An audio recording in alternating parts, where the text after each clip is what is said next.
porque así se titula esta sección de hoy, una mala semana de Janet Jara. Un error en el foro sobre la minería dejó a la candidata presidencial Janet Jara en el centro de las críticas, luego de que habíamos hablado que iba bien, que repuntaba, que esto, que lo otro.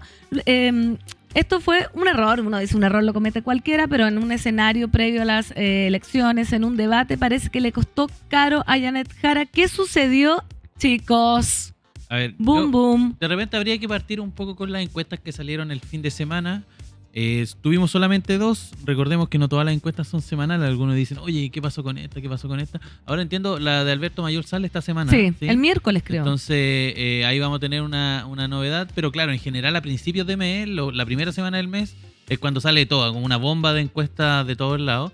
Y las que se repitieron, que sobrevivieron, digamos, a la semana son la de la Universidad del Desarrollo, la Panel Ciudadano y la CADEM. La de Panel Ciudadano registró en el caso particular de Jara una baja de 1 punto. Digamos, es una baja leve dentro del margen de error, en fin. Y me da la impresión de que también en esa encuesta no hay mucho movimiento de una semana a otra. Lo que podríamos rescatar tal vez es que Matei frena su caída. Que eso está interesante porque es algo que también se repite en la otra encuesta que salió el domingo, la encuesta CADEM. Y en la encuesta CADEM tenemos una caída que se ve abrupta de 5 puntos de una semana a otra. Pero claro, si uno hace el análisis más largo, pensando desde que terminaron las primarias hasta ahora, la verdad es que Janet Jara lo que hace es llegar a los mismos 26 puntos que tenía cuando terminaron las primarias. No, o sea, como que va y vuelve, como que tuvo un alza y bajó. No, lo que pasa es que el análisis de la encuesta CADEM está, yo creo que la encuesta como outlier, la encuesta que sobresale es la de las semanas, hace 2 semanas atrás, sí, cuando Jara sube 4 puntos y Matei pierde 3 puntos. Entonces, yo creo que la muestra de hace 2 semanas atrás fue una muestra muy pro Jara para los estándares de la CADEM y muy anti-Matei. Porque la última encuesta, entonces la encuesta de ayer simplemente vuelve a los patrones que habían estado todas las otras encuestas anteriores. Creo que los números de Jara son como 27, 27, 31, 26. Entonces es engañoso decir que perdió 5 puntos. O sea, ganó en la encuesta anterior. Lo que pasa es que yo creo que no hay que dejarse engañar, porque la CADEM tiene eso, como que de una semana para otra de repente te puede generar variaciones que se ven en apariencia muy grandes, pero si uno, por ejemplo, toma el ciclo largo, está más o menos en lo normal, digamos. Como que tuvo un envión alto, ahí vemos, por ejemplo, esta es la pregunta que se hace con alternativas dadas. Y vemos que José Antonio Kast está primero y en segundo lugar está Jara. Y vemos que ahí que se dispara, que es la que dice Álvaro, que me parece que es la de julio 28. La rara es la de la 1 de agosto. La 1 de agosto. Ahí es donde se pegó el subidón. Sí, pero esa 1 de agosto es un accidente estadístico. No hay que tomarlo tan en serio. Sí, de hecho es la que se dispara, claro. Se sale, digamos, del promedio. Ahí vemos que también Matei se pega un subidón más o menos importante en esta misma semana. Y Parisi bien constante en su subida. Semana a semana va subiendo 1 o 2 puntitos. Y la tienen ahí al acecho de Evelyn Matei. Que de hecho la semana pasada Parisi estaba tercero sobre Matei. Pero bueno, ¿qué es lo que refleja? Ahora ganó Matei. ¿Qué es lo que...? Yo creo que de las encuestas no se puede extraer mucho, sacar conclusiones demasiado apresuradas, pero sí lo que hay que atender, y que es lo evidente que vimos toda la semana pasada, es que hubo bastante... como que se lee un cierto desorden, una mezcla entre improvisación, problemas de coordinación... Que lo vamos a conversar porque tal vez pueden reflejar problemas de fondo más importantes, o tal vez no, tal vez esto es algo que solo requiere cierto ajuste, pero que son. De partida tuvimos el error que tú mencionabas de Janet Jara en este debate, un error que fue evidente, que un error que se siente básico, porque era simplemente como pegarse una revisada al programa que presentó Janet Jara en las primarias y analizar qué flancos se nos pueden abrir en cada debate. Eso debiese estar antes de cualquier debate. Debe estar revisado. Pero ¿cuál fue el error, Camilo, para que la gente lo entienda? El error es que José Antonio Kast, con cierto desdén durante ese debate en la minería, dijo que estaban tan perdidos en las primarias que incluso hablaban de nacionalización del cobre. Y Janet Jara le respondió que no diga fake news porque el tema de la nacionalización del cobre ni siquiera se tocó. Y la verdad es que después en redes sociales José Antonio Kast publica el fragmento y dice efectivamente este era parte del programa, y Janet Jara reconoce el error y dijo que eso se va a arreglar lo antes posible. Fuerte igual. Eso a grandes Es rasgos, grande, claro, sí. queda mal, y de hecho lo que ocurre posterior a eso es que Janet Jara se baja de los debates venideros, no asiste a uno que había organizado una organización de camiones, y termina, digamos, esta participación en los foros semanales, que está haciendo ya una cuestión de todos los días, Sí. prácticamente. Pero ¿por qué crees tú que se baja ¿por qué creen ustedes que se baja de los siguientes foros? Porque ya el error uno puede decir, oye, cometí este error y seguir. Ay. Es como para como que se calmen las aguas. Es ¿Por que qué toma esa decisión de restarse? Yo creo que la campaña Janet Jara, a mi juicio, cometió 2 errores estratégicos. Y creo que el error estratégico fue apurarse. Yo creo que esto había que tomárselo con más calma, porque tú tenías que organizar una coalición que va desde el Partido Comunista hasta la Democracia Cristiana, y por ahí también se nos metieron algunas expresiones que voy a decirlo para decirlo de algún modo de izquierda extraparlamentaria que también apoyaron a la candidata. Y para mí un error, que yo no lo termino de entender, por qué la campaña de Jara decidió validar foros empresariales como instancias de debate legítimas, como en el fondo tú estás sometiendo a la candidata del estrés de tener todo el público en su contra, el moderador en su contra y los otros debatientes en su contra. ¿Por qué la candidata Jara va a esas instancias? O sea, hubo un debate donde tenía ya Néstor Aburto como O sea, moderador. moderador. Es ridículo, o sea, ahí es un error, a mí me parece que demasiado, no quiero decir básico, porque igual entiendo por qué alguien querría ir a demostrar que se la puede, pero me parece que eso simplemente termina desgastando a la candidata, la termina, y además, obviamente, eventualmente ante toda esa presión te termináis equivocando, así que yo creo que el error es ese. Haber validado los foros de debate, los foros empresariales como instancias de debate, igual yo iría a uno que otro. No todos. Claro, porque si vais a uno cada 2 semanas, el que tú eliges, y además yo creo que lo que yo sí entiendo un poco más es que vaya a los foros regionales empresariales. Claro, por ejemplo, el primero, ese que fue del Sí, salmón. porque creo que la candidata tiene que demostrar que conoce la realidad de las regiones. Pero todo lo que si yo fuese Janet Jara, yo no iría a ningún foro empresarial en Santiago, porque no tienes nada que ganar, porque los moderados. Incluso, por ejemplo, otra vez escuché uno donde yo creo que Nicolás Vergara, sin ser simpatizante de Janet Jara, creo que él fue un moderador relativamente justo, pero no es la regla general. Entonces yo creo que la candidata sola se metió bajo un asedio que no tenía por qué meterse, porque tampoco es como que estos foros empresariales la estén rompiendo. Lo ¿Cachai? que hablamos la otra vez, como que Claro. estos foros solo dejan los clipardos. Claro, y No le importan a nadie. Nadie está mirando clips de los foros empresariales, nadie está hablando de los foros empresariales, entonces yo creo que eso es algo que no comprendo bien qué ocurrió ahí. Y para mí el otro error también, que es que se apuraron, lo que yo no entiendo es por qué nombraron al comando programático antes de negociar el programa. Entonces ahí tú tienes una descoordinación donde en el fondo las personas de tu comando están como negociando en vivo. Entonces Luis Escobar, que es el encargado de economía de Janet Jara, hijo del ministro de Hacienda de Pinochet, Luis Escobar Cerda. Esa es una efeméride bastante curiosa que me llama la atención, que no ha salido tanto en la prensa.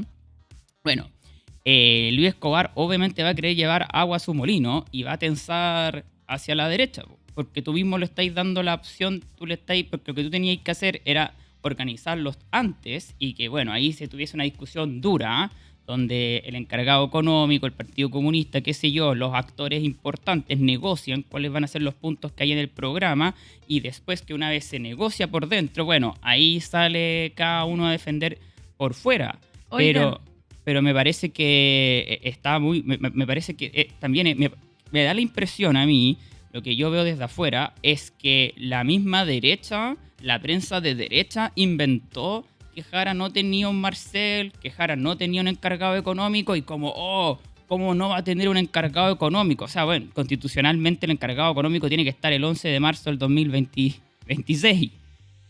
Tal vez por razones de campaña podría ser conveniente tener un encargado económico, pero ese encargado económico tenía que estar pasado el 18, pasaba el 18 de septiembre, me refiero, de las fiestas patrias, donde después de eso empieza la gente a poner más atención a la campaña. Entonces también creo que se apuran en nombrar a un tipo que, bueno, con todo respeto nos declaró de manera bastante poco idónea, o sea, calificó las cifras de desempleo como desastre. Eso, contémosle un poco a la gente qué dijo Luis Escobar, que fue tan polémico, que Luis Escobar es el encargado económico de Janet Jara, lo que hemos hablado mucho tiempo acá con Camilo. ¿Quién es el Marcel de Jara? ¿Quién es el Marcel de Jara? ¿Quién es el Marcel de Jara?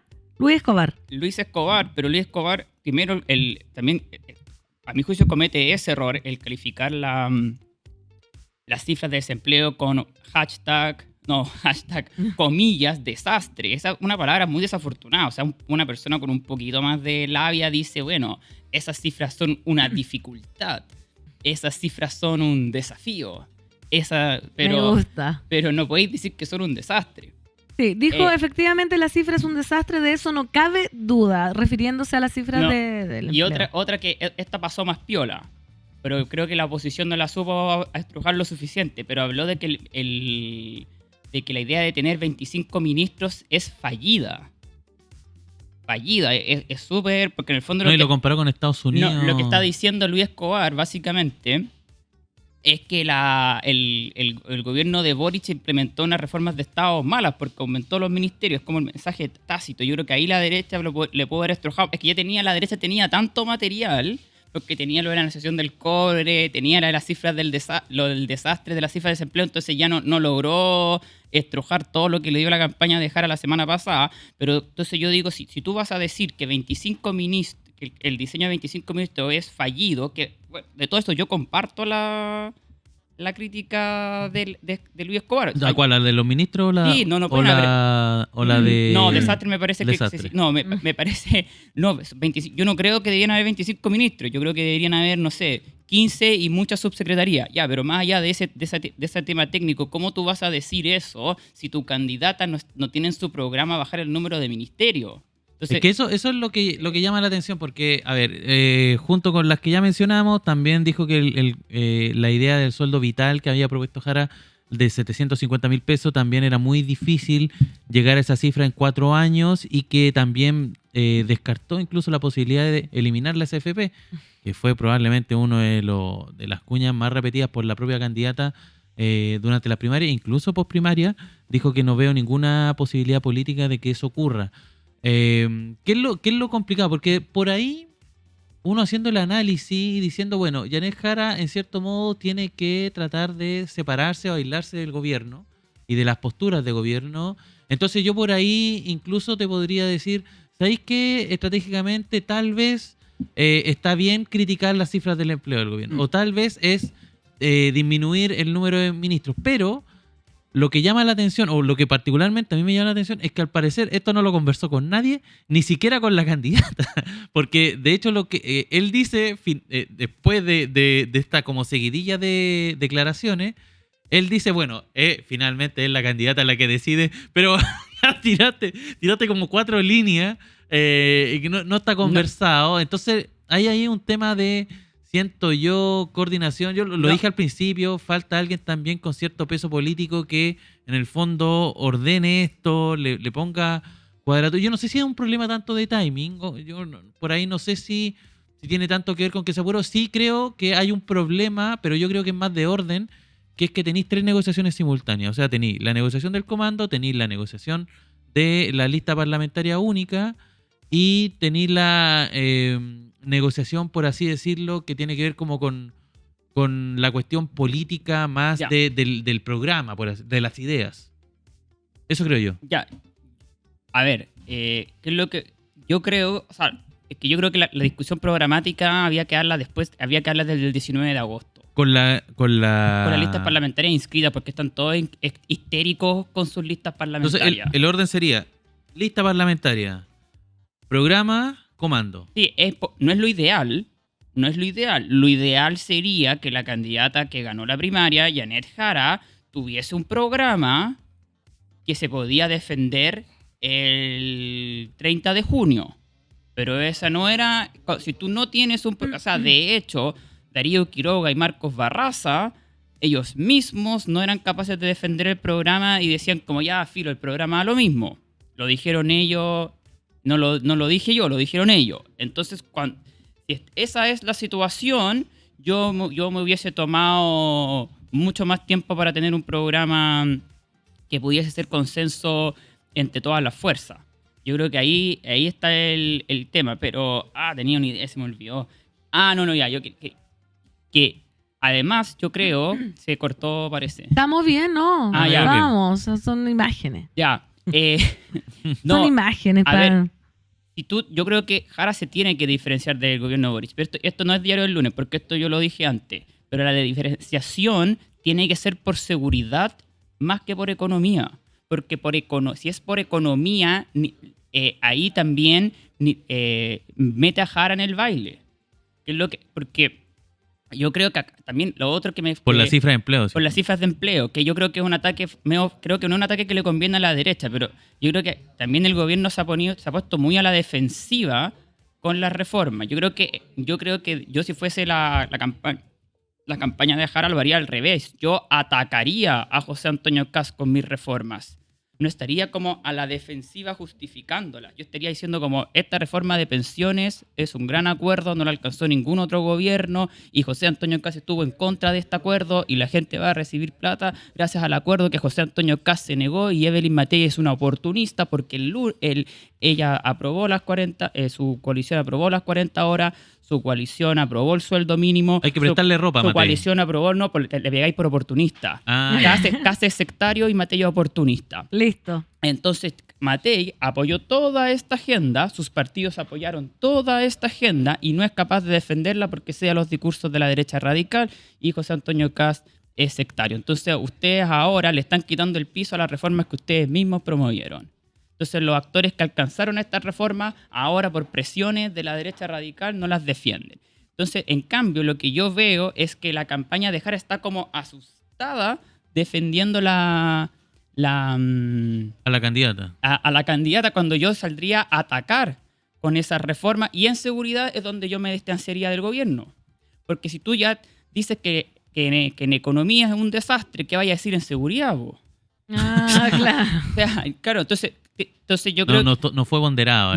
yo creo que ese yo creo el tema, porque tú tampoco puedes... A ver, que Janet Jara se tiene que alejar todo lo que pueda alejarse del gobierno sin que ya los seguidores del gobierno lo resientan tanto y también si te distanciáis demasiado, perdís credibilidad ante el electorado general. Sí, Entonces yo creo que ese distanciamiento tampoco está bien pensado porque no te tenéis que distanciar en economía. O sea que además el problema es de narrativa, no es una cuestión de detalle. O sea, yo también creo que hay problemas programáticos profundos que condenan... ¿Qué es lo que decía Matamala en su columna? Sí. Que había aquí un problema de...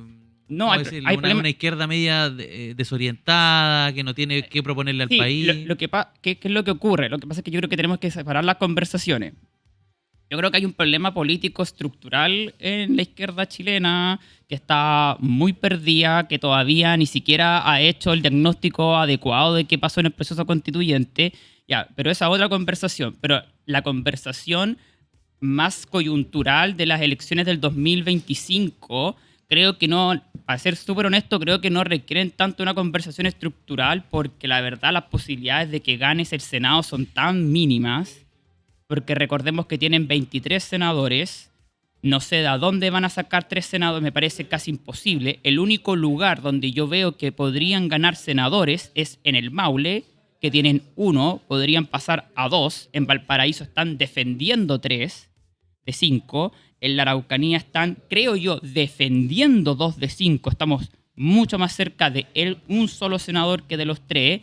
Entonces, la verdad es que igual no vaya a tener mayoría parlamentaria para nada. Oye, entonces, filo. Pero sí creo que hay una conversación estructural que hay que tener. Estamos en vivo y en directo, son las 10:48. Estamos en vivo y en directo y son las 10:48. Estamos saliendo porque dicen F.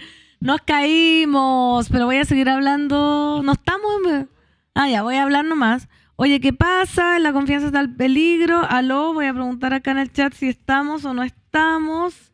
¿Estamos o no estamos? Justo iba... ¿Estamos? Ya, habla nomás. Ya, volvimos a las 10:48.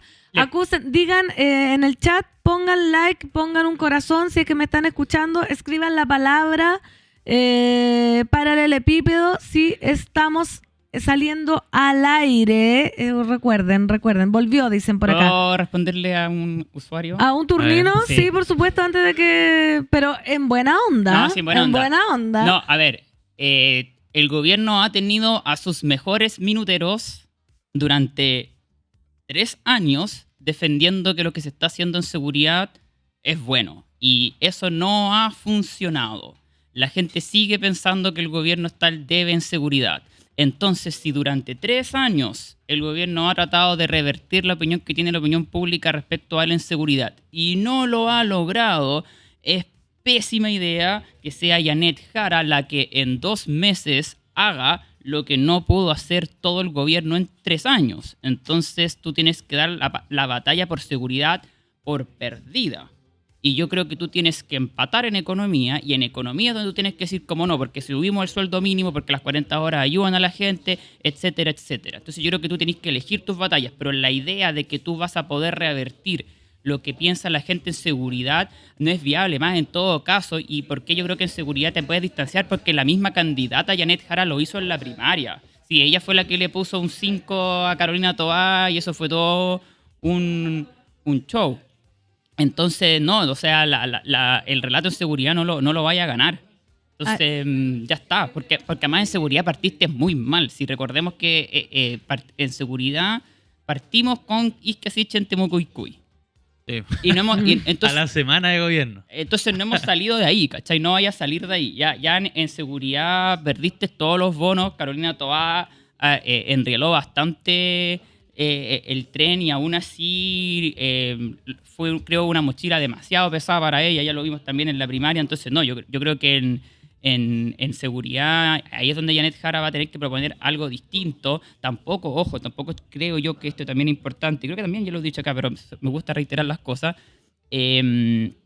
Tampoco creo que Janet Jara tiene que llegar con el discurso de la mano dura. No, po. Porque si llegáis con el discurso de esto se soluciona con represión y vamos a poner policía y Va a aparecer vamos a Kast. poner militares, Sí, para po. eso mejor vota por Kast. Entonces Ujú. yo creo que también cuando yo digo que se tiene que distanciar de seguridad, no estoy diciendo cómo se tiene que distanciar de seguridad por derecha, necesariamente. Tiene que diferenciarse seguridad por derecha en algunos temas, pero también en otros temas se tiene que diferenciar por izquierda, creo yo. Tiene que decir como, no, faltó prevención y qué sé yo. Tiene que ser porque Janet Jara tiene que proponer un relato, creo yo, más amplio en seguridad, que es algo más complejo de instalar, pero que si tú lo logras instalar tiene más viabilidad que simplemente Janet Jara. Porque si Janet Jara se trata de aparecer en Boric en seguridad, eso es derrota segura. Si se trata de aparecer a Kast, también es derrota segura. Entonces va a tener que proponer un tercer registro. Y yo creo que eso es lo que tiene alguna más posibilidad de ser exitoso. Gracias, Álvaro. Hoy el chat estaba hablando en llamas, pero nos caímos un rato, pero voy a leer un poco lo que están diciendo acá. El que quería el que defendía tener programas, se equivocó. El que tenía que defender el programa era Barraza. Quiroga es más que el programa en primaria, principalmente daba un poco lo mismo que estaban hablando acá de Darío. Y Camilo alcanzó a pincelar el tema de la columna de Daniel Matamala, que va a venir mañana a Turno AM, ¿eh? Me Sí. contaron por ahí un pajarito. Viene mañana ¿Qué a se hablar de llama? su libro. La Jaraneta y sus lomos de toro, que fue la columna de Daniel Matamala, que utilizó el traspié de Janet Jara en un foro minero para cuestionar la solidez de su propuesta programática y por extensión del oficialismo. Un poco de lo que dijo: no es solo que Jara no había leído, entendido o recordado su propio programa, es que esta es una muestra de extrema chapucería. ¿Qué es chapucería, turninos y turninos? Tosquedad, imperfección de cualquier artefacto o trabajo mal hecho. Porque, bueno, Chapuza es trabajo mal hecho. ¿Ven? O sea, pues sería Trabajo, sí. el resultado. Es que para acá yo hay palabras que no entiendo, las busco al tiro. Para el periodista, estas fueron sus palabras: ese abismo entre la promesa grandilocuente y la nula elaboración sobre cómo ejecutarlas en la práctica que a su juicio caracteriza al oficialismo. Tras más de 3 años en el poder, plantea que el sector sigue al debe de una revisión profunda de sí mismo y que lo que hoy exhibe es una izquierda de pantalones cortos, más enfocada en símbolos vintage y una estética vacía que en construir un proyecto de transformaciones coherente y realista. Bueno, mañana va a estar Daniel Matamala hablando de su libro que le pega a los otros. Le pega a otros presidentes, Sí, como le el primer pega a libro. Le pega a AMLO. pega a AMLO. Eso no lo ha... Porque yo he visto que ha tenido en su podcast, le pega a Bukele, le pega a Maduro, a los fáciles, pero también le pega a AMLO. Mañana podrían explorar esa hebra. Sí, mañana Sí, no, yo creo viene que sí. Daniel Matamala a turno y pueden pasar a leer su columna si quieren o no, que me gustó La Jaraneta y sus lomos de toro. Me gustó el nombre porque jaraneta, lomo de toro, se entiende. Ahora voy a seguir leyendo el chat. De más, yo escucho el podcast del compa, siempre, pero esas fórmulas mágicas, algo así deben dar al interior del partido, desde afuera es puro alegato, es como buenos días mercado. Matamala tiene que medir la magnitud de lo que juzga, la derecha es ya extremo, lo de los bots da para toda campaña. Daniel Matamala se pasó 2 pueblos, dicen acá, buenos días. ¿Pan qué les pareció la columna de Matamala? ¿La leíste, Álvaro? Yo la leí. Yo, No estoy de acuerdo. como nunca, en esta pasada, yo siento que... A ver, yo creo que se equivoca en algo importante Matamala en su columna. Porque él dice que una nacionalización del cobre podría generar un desbarajuste, weón, así como internacional y en la economía chilena y qué sé yo. Y la verdad es que no, porque en verdad la política de nacionalización del cobre sigue vigente hasta ahora. Solo que está concesional en algunos casos a empresas extranjeras, pero el propietario de la mina y de la explotación es Chile y se mantiene así, y el 50 más 1%, en este caso de Codelco, se mantiene como tal. Entonces, es una política que en estos momentos está vigente, y hablar de nacionalización del cobre ahora es redundante. Ahora, ¿qué pasa? Que la cuña, o lo que salía en el programa, también incluía el litio, había como otra cosa, pero no en ningún momento se hablaba, por ejemplo, de terminar las concesiones, ni nada por el No, estilo. el matiz que yo tengo con Daniel Matamala es que yo creo que Matamala confundió los planos. Creo que el diagnóstico que hace como estructuralmente respecto a la izquierda chilena me parece cierto. Creo que desde el 4 de septiembre del 2022 que la izquierda chilena no sabe qué quiere hacer con Chile. Pero eso es un diagnóstico distinto del caso de Janet Jara, que se ha destacado por ser como el pragmatismo máximo, y en realidad para mí es demasiado obvio que eso de la nacionalización del cobre fue una desprolijidad de alguien que lo dejó ahí, y es más bien un problema de forma que un problema de fondo. ¿No? O sea, no es que Janet Jara no sabía, ella tenía dudas en su interna si había que nacionalizar el cobre o no. Ella me parece claro que eso... porque yo creo que Janet Jara entiende mucho el concepto de correlación de fuerzas. Y ella entiende que en este momento no hay correlación para avanzar nada que sea demasiado radical. Me imagino que no lo ha dicho públicamente. Tienen la misma lectura respecto a que el Senado está prácticamente perdido. Entonces, yo creo que Matamala creo que ahí Matamala mezcla toda la izquierda chilena y la sociedad civil y las universidades, que también tienen que hacer el trabajo y que no lo han hecho, los académicos, tirón de oreja. Y otra cosa es la candidata Janet Jara. Y yo creo que Matamala mezcló todo en la columna. Esa es mi impresión. La verdad, no estuve de acuerdo con... O sea, Con la columna. no, porque creo que mezcló la candidata con la izquierda chilena, y creo que si vas Ahora, a... lo que dice de la izquierda chilena tampoco está tan perdido. Yo No, tiendo a no, concordar está con de eso. yo estoy de dijo acuerdo Álvaro. yo estoy de acuerdo con el diagnóstico que hace la izquierda chilena. Lo que yo estoy en desacuerdo es que ese sea un vicio que tiene la candidata. Yo creo que la candidata tiene otros vicios, pero lo del cobre no es un problema político, es un problema de prolijidad. Fue algo que se le pasó porque no editó bien el programa. No es que hay una parte de Janet Jara que quiere nacionalizar el cobre y... No, o al menos no ella como en su calidad de presidenta en el gobierno del 2026-2030.